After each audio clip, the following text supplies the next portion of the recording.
Dragi moji, evo nas na našem času matematike, petak, 20. mart 2020. godine. Pa da vidimo. Potrebna nam je radna sveska za danas.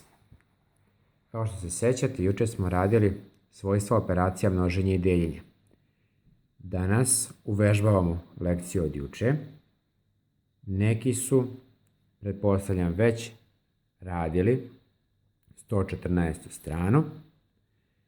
Danas bi trebalo da uradimo svi 114. 115. stranu. Nećemo rešavati množenje i deljenje, zbira i razlike brojem, jer nam je to naredna lekcija. Mala pomoć onima koji su imali sinoć poteškoća kada su radili. Da objasnimo. Ići ćemo redom. Prvi zadatak. Popuni tabelu primenjujući pravilo. U tabeli date su vrednosti A, B. U trećem redu treba da izračunamo A puta B, u četvrtom B puta A. A puta B. Koliko je A? A je u ovoj koloni 4. B je 15. Računamo A puta B, odnosno 4 puta 15. Izračunate to negde sebi sa strane, a najbolje u vaše sveske da računate. Svaki zadatak, jedno samo rezultate upisujete u radnu svesku. Rezultat je, odnosno proizvod je 60. B puta A. Kao što vidite, ovo je zamena mesta činilaca i pisat ćemo B, vrednost B je 15, A, vrednost A je 4. 15 puta 4 je...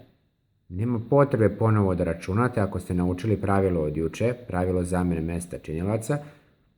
Proizvod je 60. Šta ćemo upisati ovde?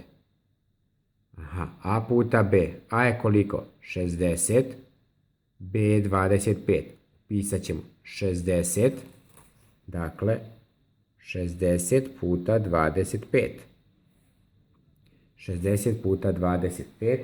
I to je koliko izračunate u vašu svesku, upišete. Ispod toga pišemo 25 puta 60 i računamo dalje. Na taj način rešavate i treću kolonu. Drugi zadatak, bez izračunavanja vrednosti izraza upiši odgovarajući znak manje od, veće od ili jednako. 9 plus 9, hodimo 2 plus 2 plus 2 plus 2. Čemu je trik? 9 plus 9, to je zapravo 2 puta 9, na 2 mesta po 9, 2 puta 9. Pogledajte ovde, 1, 2, 3, 4, 5, 6, 7, 8, 9. Na 9 mesta broj 2, 9 puta 2. Pa 2 puta 9 je isto što i 9 puta 2. Ja ću upisati ovde na pomoćni papir. Znači, prvi slučaj 2 puta 9 je levo, a ovamo imamo na 9 mesta po 2. Pa 2 puta 9 je isto što i 9 puta 2. Upisat ćemo znak jednako. Hajde vidimo sledeći. 2 puta 7. Tako, na 2 mesta po 7.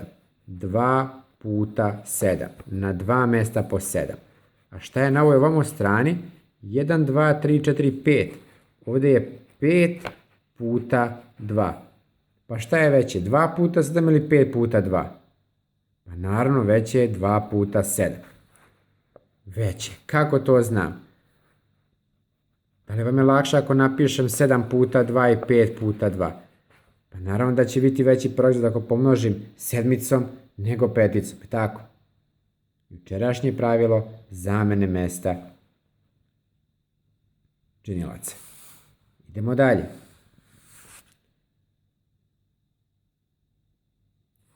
Treći zadatak. Bez računanja procijeni i upiši u prazna polja odgovarajući znak. Manje od, veće od ili jednako.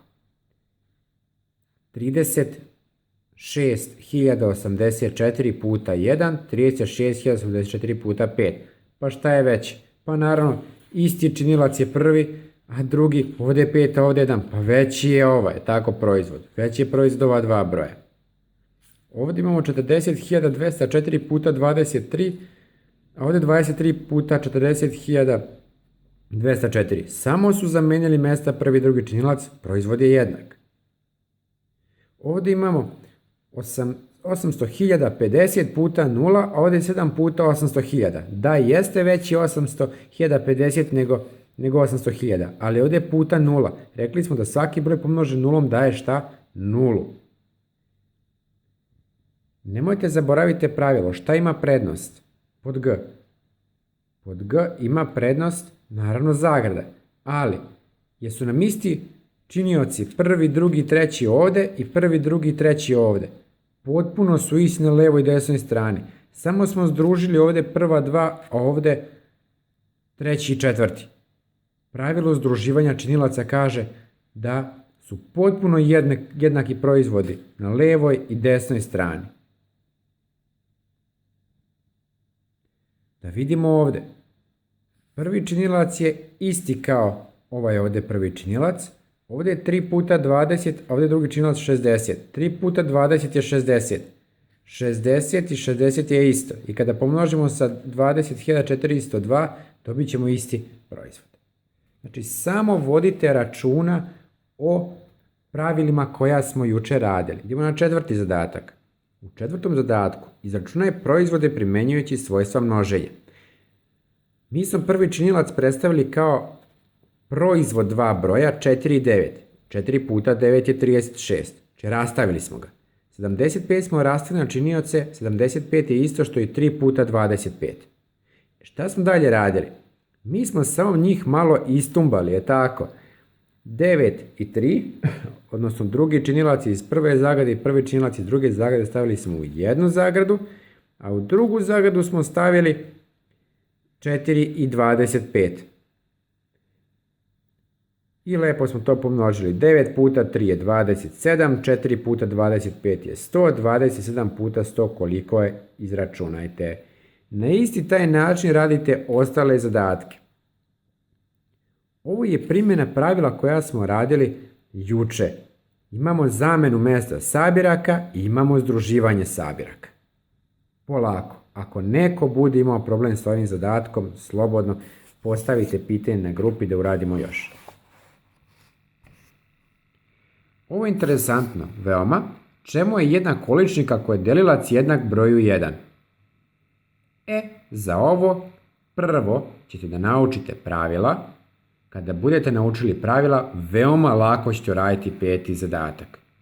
Znači, nemojte da rešavate peti zadatak dok ne naučite pravila koja sam juče pokazao.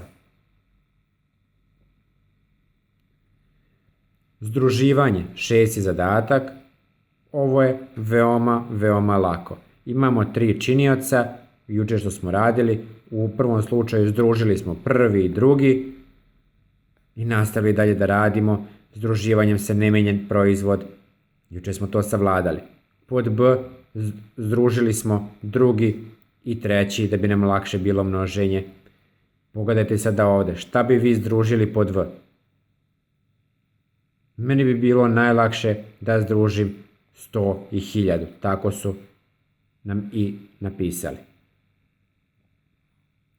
Sedmi zadatak, svojstva zamjene mjesta činilaca i združivanja činilaca.